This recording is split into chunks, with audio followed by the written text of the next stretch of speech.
저는 50대 중반의 평범한 주부입니다.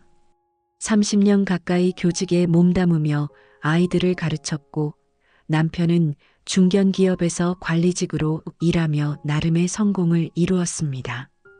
우리는 큰 욕심 없이 서로를 의지하며 살아왔습니다. 아이들은 이미 독립했고 수도권의 30평 아파트에서 남편과 단둘이 오붓한 시간을 보내고 있었죠. 퇴직을 앞두고 남편은 늘 새로운 삶을 꿈꿨습니다. 이제 좀 여유롭게 살아보자.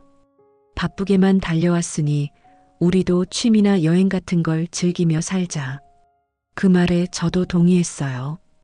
퇴직 후에는 함께 등산도 하고 작은 텃밭을 가꾸며 소소한 행복을 누리자고 약속했습니다. 그때만 해도 그런 미래가 눈앞에 선명하게 그려졌습니다. 하지만 현실은 달랐습니다. 남편이 퇴직한 지 3개월째 모든 게 어긋나기 시작했습니다. 처음에는 남편도 적극적으로 새 삶을 준비하는 듯 보였어요. 아침 일찍 일어나 산책을 하고 동네 도서관에서 책을 빌려오며 시간을 보냈죠. 저도 학교에서 은퇴한 지 얼마 안 돼 여유로운 일상에 적응하느라 바빴습니다. 그런데 어느 날부터인가 남편이 친구들과 자주 어울리기 시작했습니다. 퇴직한 동료들이나 오랜 친구들과 점심을 먹고 저녁에는 술자리로 이어지는 날이 늘어났어요. 처음에는 오랜만에 친구들 만나는 거니까 이해해야지라고 생각했습니다. 평생 일만 하던 사람이 갑작스럽게 시간이 많아지면 허전할 법도 하니까요. 하지만 그 빈도가 점점 잦아졌습니다. 일주일에 2~3번이던 술자리가 어느새 거의 매일이 되었고 밤 10시, 11시가 되어야 비틀거리며 집에 들어왔습니다. 당신 이렇게 매일 술 마시면 건강이 걱정돼. 어느 날 저녁 참다 못해 말을 꺼냈습니다. 남편은 웃으며 대수롭지 않게 넘겼어요. 이제 좀 놀아도 되잖아. 평생 일만 했는데 친구들이랑 술 한잔 하는 게 뭐 어때? 그 말에 할 말을 잃었죠. 맞는 말 같기도 했지만 마음 한구석이 불안했습니다. 남편은 예전처럼 저와 대화를 나누는 대신 친구들과의 술자리에서 웃고 떠드는 시간을 더 즐기는 것 같았습니다. 집에 돌아오면 소파에 누워 TV를 보거나 술 기운에 잠이 들기 일쑤였어요. 우리의 약속했던 등산, 텃밭 가꾸기는 점점 뒷전이 되었습니다. 저는 점점 외로워졌습니다. 수도권에서 살던 때만 해도 바쁜 일상 속에서 서로를 챙기며 살았어요. 퇴근 후에는 함께 저녁을 먹고 주말이면 근교로 드라이브를 가거나 맛집을 찾아다녔죠. 그런데 이제는 남편이 집에 있어도 마음이 멀게 느껴졌습니다. 아침에 눈을 뜨면 남편은 이미 친구들과 약속을 잡고 나갈 준비를 하고 있었습니다. 오늘은 누구랑 만나는 거야? 물으면 그냥 옛날 회사 동료들이라며 짧게 대답하고는 서둘러 나가버렸어요. 저는 혼자 집에 남아 텅 빈 거실을 바라보며 시간을 보냈습니다. TV 소리만 울리는 집안이 점점 더 낯설게 느껴졌어요. 가장 마음 아픈 건 남편의 건강이 눈에 띄게 나빠지고 있다는 점이었습니다. 퇴직 전에도 고혈압 약을 먹고 있었지만 술을 자주 마시면서부터 얼굴이 붓고 피로를 호소하는 일이 잦아졌습니다. 병원에 가자고 하면 괜찮아. 이 나이에 이 정도는 다들 그래라며 웃어넘겼지만 저는 불안했습니다.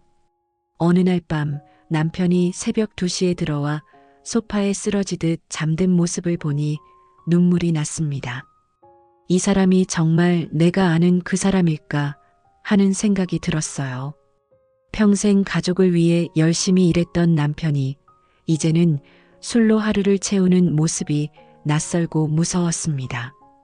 이 상황이 반복되면서 부부 사이에 틈이 생기기 시작했습니다. 저는 남편에게 화를 내거나 잔소리를 하기보다 조용히 마음을 닫아갔습니다. 내가 뭘 잘못했지? 라는 생각이 들 때도 있었지만 사실은 남편도 퇴직 후 갑작스럽게 찾아온 공허함을 채우지 못하고 있었던 거예요. 친구들과의 술자리가 그에게는 일종의 도피처였을지도 모릅니다. 하지만 그걸 이해한다고 해서 제 마음이 편해지는 건 아니었어요. 저는 점점 더 외로웠고 우리 부부가 함께 꿈꿨던 미래가 점점 더 멀어지는 것 같았습니다. 그러던 중 딸이 저희 집에 놀러 왔습니다. 딸은 직장 생활로 바빠 명절이나 가끔 주말에나 얼굴을 볼 수 있었죠. 딸이 집에 오자마자 남편의 상태를 눈치챘습니다. 아빠, 요즘 왜 이렇게 자주 술 마셔? 엄마 혼자 두고. 딸의 말에 남편은 멋쩍게 웃으며 그냥 오랜만에 친구들 만나는 거야 라고 대답했지만 딸은 저를 보며 걱정스러운 눈빛을 보냈습니다. 그날 밤 딸과 단둘이 이야기를 나누며 속마음을 털어놓았습니다. 엄마, 아빠가 이렇게 변한 거 엄마 때문이 아니야. 아빠가 스스로 뭘 해야 할지 모르는 것 같아. 딸의 말이 가슴에 와닿았습니다. 남편은 퇴직 후 자신의 역할과 가치를 잃어버린 채 친구들과의 술자리로 그 빈자리를 채우려 했던 거예요. 그 후로 저는 남편과 진지하게 대화를 나누기로 했습니다. 어느 날 아침 술 기운이 없는 맑은 시간에 차분히 말을 꺼냈어요. 당신, 우리 이렇게 계속 살 건 아니잖아. 퇴직했어도 우리 함께할 시간 많잖아. 이렇게 술로 시간 보내는 건 우리 둘 다에게 좋지 않아. 처음에는 남편이 방어적으로 나왔습니다. 내가 좀 즐기는 게 뭐가 문제야? 당신도 취미나 좀 가져봐. 하지만 저는 포기하지 않고 계속 대화를 이어갔습니다. 나도 당신이 즐기는 거 반대하는 거 아니야. 근데 매일 술 마시면서 건강 망가지고 우리 사이 멀어지는 건 원치 않아. 그제야 남편도 조금씩 마음을 열기 시작했어요. 사실 나도 뭘 해야 할지 모르겠어. 회사 다닐 때는 매일 할 일이 있었는데 이제는 허전해. 그 대화를 계기로 우리는 조금씩 변화를 시도했습니다. 남편이 술자리를 줄이고 대신 함께 할 수 있는 활동을 찾아보자고 했어요. 동네에서 열리는 등산 모임에 등록하고 주말에는 근교로 짧은 여행을 다니기 시작했습니다. 처음에는 어색했지만 함께 산을 오르며 땀 흘리고 자연 속에서 대화를 나누다 보니 예전의 우리 모습이 조금씩 돌아오는 느낌이었습니다. 남편도 점점 술자리를 줄이고 대신 집에서 저와 차를 마시며 이야기를 나누는 시간을 늘렸습니다. 아직 완벽하지는 않지만 조금씩 나아지고 있다고 믿고 싶습니다. 지금 돌이켜보면 퇴직 후 갑작스럽게 바뀐 환경이 우리 부부에게 큰 도전이었던 것 같습니다. 남편은 일을 중심으로 살아왔던 삶에서 갑자기 자유로워지면서 방향을 잃었고 저는 그 변화를 따라가지 못해 외로움과 불안을 느꼈습니다. 하지만 서로에게 솔직해지고 함께 새로운 길을 찾아가려는 노력이 중요하다는 걸 깨달았습니다. 여러분도 혹시 비슷한 상황에 있다면 혼자 고민하지 말고 대화를 시작해 보세요. 작은 변화가 큰 차이를 만들 수 있습니다.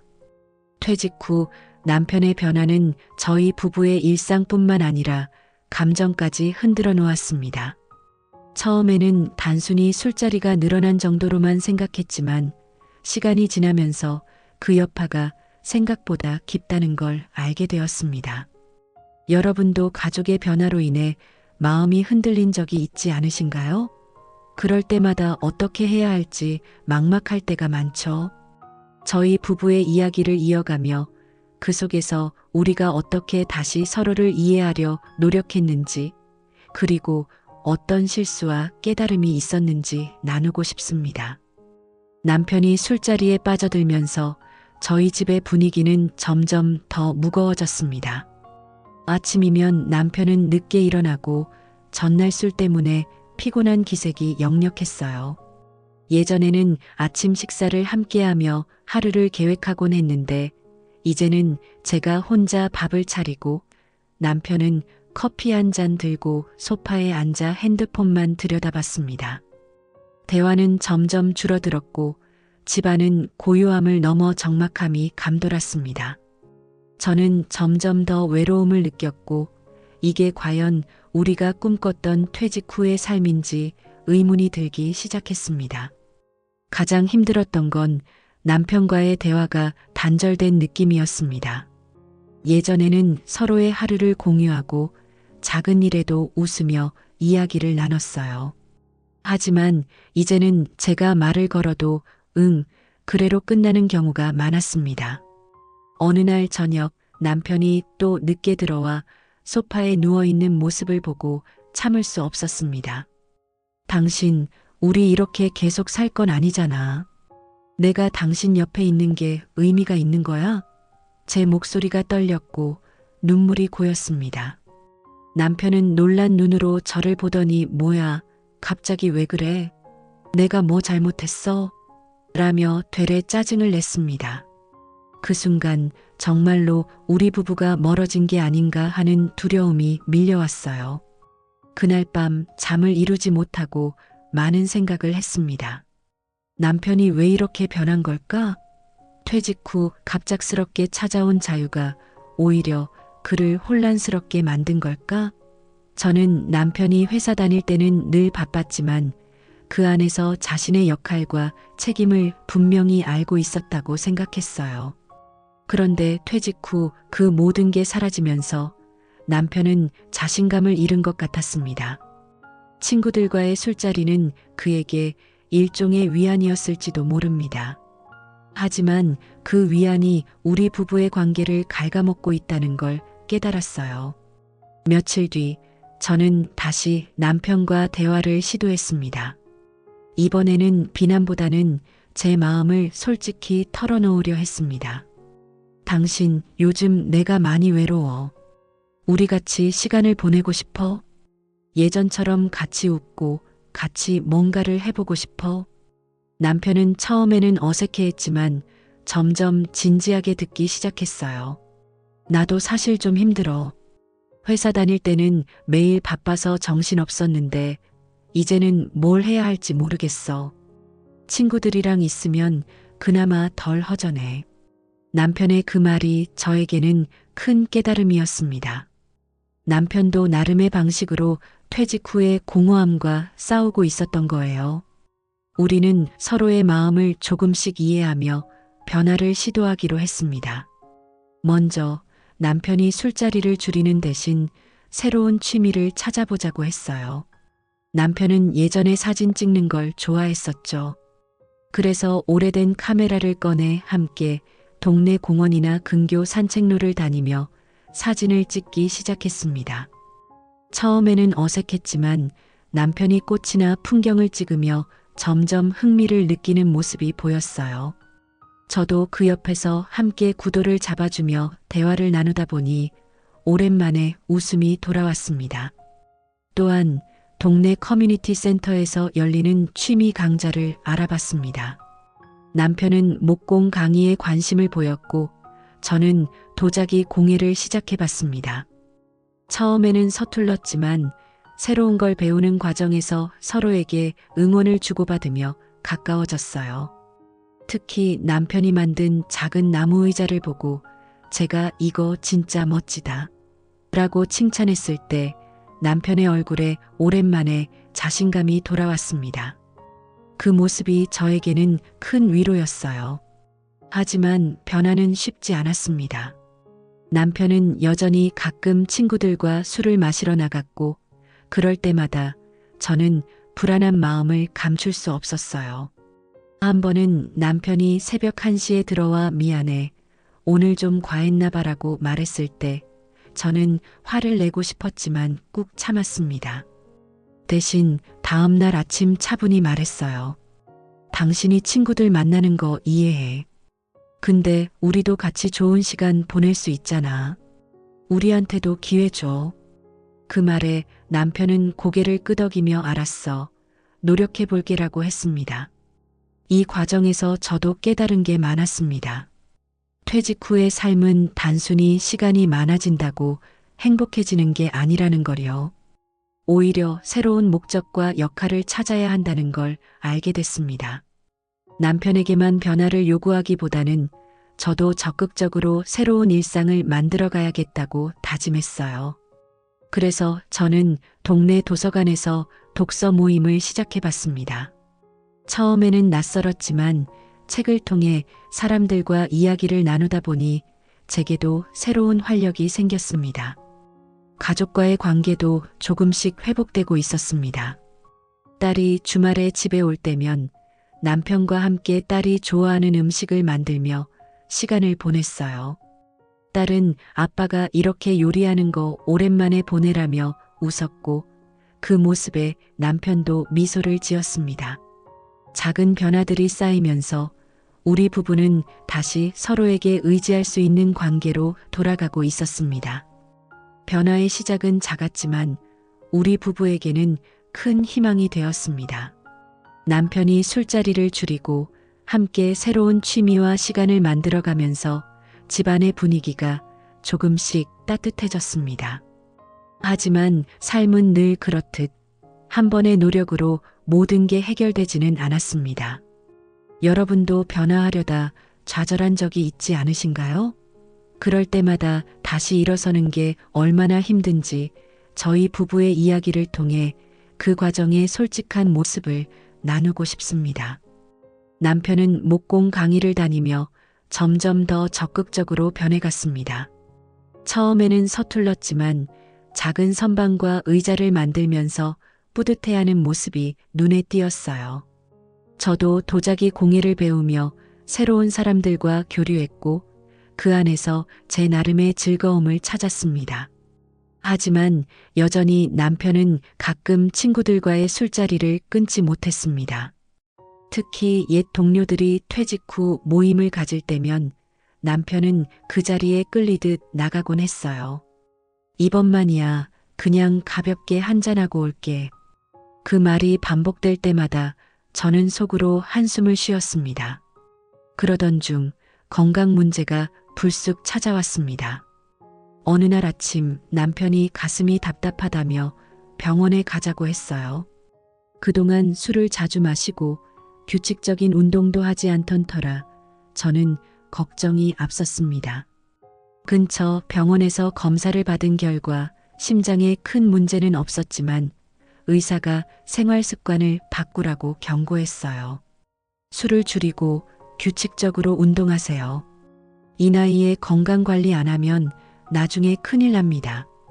의사의 말이 남편에게 충격을 준 것 같았어요. 집에 돌아와서 남편은 한참 동안 말이 없었습니다. 저는 그 기회를 놓치지 않고 조용히 말을 꺼냈습니다. 당신, 우리 오래 함께 살아야 하잖아. 건강 챙기면서 같이 좋은 시간 보내자. 그 후로 남편은 진지하게 변화를 시도했습니다. 술자리를 줄이고 대신 아침마다 동네 공원에서 저와 함께 산책을 시작했어요. 처음에는 어색했지만 새벽 6시에 일어나 함께 공기를 마시며 걷다 보니 자연스럽게 대화가 늘어났습니다. 남편은 이렇게 아침 일찍 걷는 거 회사 다닐 때는 상상도 못했어라며 웃었고 저도 그 모습에 미소를 지었습니다. 우리는 산책 중에 동네 강아지들을 구경하거나 계절마다 바뀌는 나무들을 보며 소소한 즐거움을 찾았습니다. 하지만 변화는 늘 순탄치 않았습니다.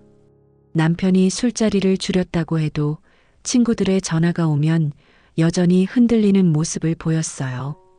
한 번은 동료가 새로 연 식당 개업 파티에 초대받아 갔다가 새벽 2시에 들어왔습니다. 저는 화가 났지만 소리를 지르기보다는 차분히 제 마음을 전했어요. 당신이 친구들 만나는 거 좋아하는 거 알아. 근데 우리도 소중한 시간 함께 보내고 싶어. 남편은 미안한 표정으로 알았어.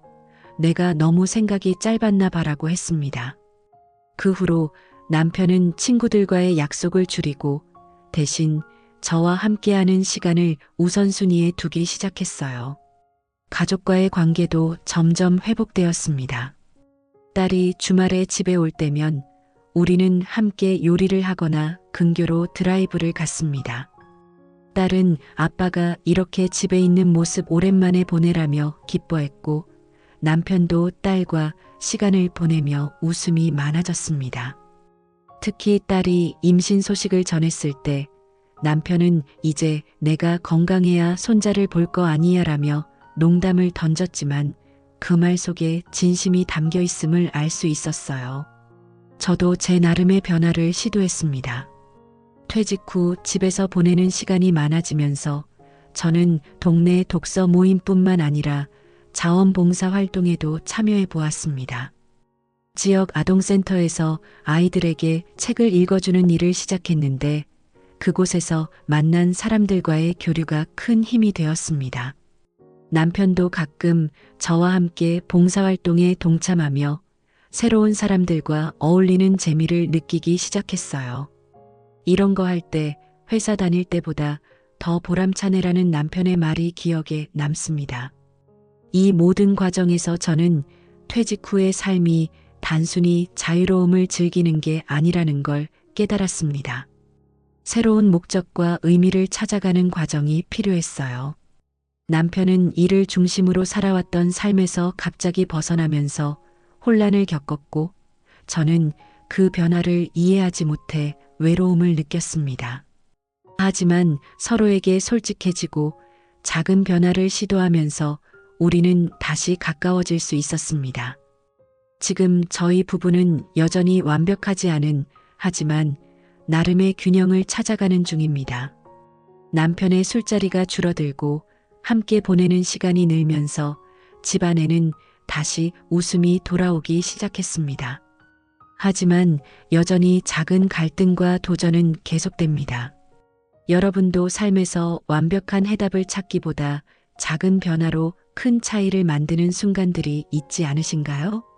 저희 부부의 마지막 이야기를 통해 그 과정에서 얻은 깨달음과 앞으로의 다짐을 나누고 싶습니다. 남편은 이제 일주일에 한두 번 정도만 친구들과 만나고 그마저도 저녁 8시 전에 집에 돌아옵니다.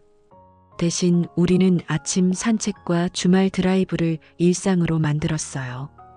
특히 남편이 사진 찍는 취미를 다시 살려 근교의 풍경을 찍으러 다니는 날이 많아졌습니다. 저도 그 옆에서 함께 구도를 잡아주며 자연스럽게 대화가 늘어났어요. 이 나무 가을 되면 더 예쁠 것 같지? 라며 남편이 웃을 때 예전에 밝았던 그의 모습이 돌아온 것 같아 마음이 따뜻해졌습니다. 하지만 여전히 남편은 완전히 술을 끊지는 못했습니다. 가끔 동료들과의 모임에서 술을 마시고 오면 저는 여전히 불안한 마음이 들었어요. 그럴 때마다 저는 화를 내기보다는 대화를 선택했습니다. 당신이 즐기는 건 좋아. 근데 우리 건강도 챙기면서 같이 좋은 시간 보내자. 남편도 점점 제 마음을 이해하며 술자리를 줄이고 집에서 보내는 시간을 늘렸습니다. 특히 딸이 손자를 낳은 후 남편은 손자한테 좋은 할아버지가 되고 싶다며 건강 관리에 더 신경 쓰기 시작했어요. 딸과의 관계도 많이 회복되었습니다. 딸이 출산 후 육아로 바빠지면서 저희는 주말마다 딸의 집에 방문해 손자를 돌봐주곤 했습니다. 남편은 손자를 안고 놀아주며 이 녀석, 나 닮아서 힘세네라며 웃었고 그 모습에 저도 덩달아 행복해졌습니다. 딸은 엄마 아빠가 이렇게 바뀐 거 진짜 다행이야 라며 고마워했고 그 말에 저는 눈물이 핑 돌았습니다. 가족이 다시 가까워지는 느낌은 무엇과도 바꿀 수 없는 소중한 순간이었습니다. 저도 제 나름의 삶을 만들어가기 위해 노력했습니다. 자원봉사와 독서 모임을 통해 새로운 사람들과 교류하며 퇴직 후의 삶에 새로운 의미를 찾았어요. 특히 아동센터에서 아이들에게 책을 읽어주는 일이 저에게 큰 기쁨이 되었습니다. 남편도 가끔 저와 함께 봉사활동에 참여하며 이런 거 하니까 마음이 뿌듯하다고 말했어요. 그럴 때마다 저는 우리가 함께 성장하고 있다는 걸 느꼈습니다. 지금 돌이켜보면 퇴직 후의 삶은 단순히 여유를 즐기는 게 아니라 새로운 역할과 목적을 찾아가는 여정이라는 걸 깨달았습니다. 남편은 일을 중심으로 살아왔던 삶에서 갑자기 벗어나면서 혼란을 겪었고 저는 그 변화를 이해하지 못해 외로움을 느꼈어요. 하지만 서로에게 솔직해지고 작은 변화를 시도하면서 우리는 다시 가까워질 수 있었습니다. 물론 아직도 완벽하지 않습니다. 남편은 가끔 친구들과 술을 마시고 저는 그때마다 불안한 마음을 감추지 못합니다. 하지만 이제는 그럴 때마다 대화로 풀어가려 합니다. 저희 이야기를 통해 다른 분들에게도 작은 메시지를 전하고 싶습니다. 퇴직 후의 삶은 누구에게나 새로운 도전입니다. 그 과정에서 가족과의 관계가 흔들릴 수도 있고 예상치 못한 어려움이 생길 수도 있습니다. 하지만 서로에게 솔직해지고 함께 새로운 길을 찾아간다면 분명 더 나은 날들이 기다리고 있을 거예요. 저희 부부는 아직도 그 길을 걷는 중입니다. 완벽하지 않지만 서로를 의지하며 나아가고 있습니다. 여러분도 혹시 비슷한 상황에 있다면 포기하지 말고 작은 변화부터 시작해 보세요. 그 작은 변화가 큰 희망이 될 수 있습니다.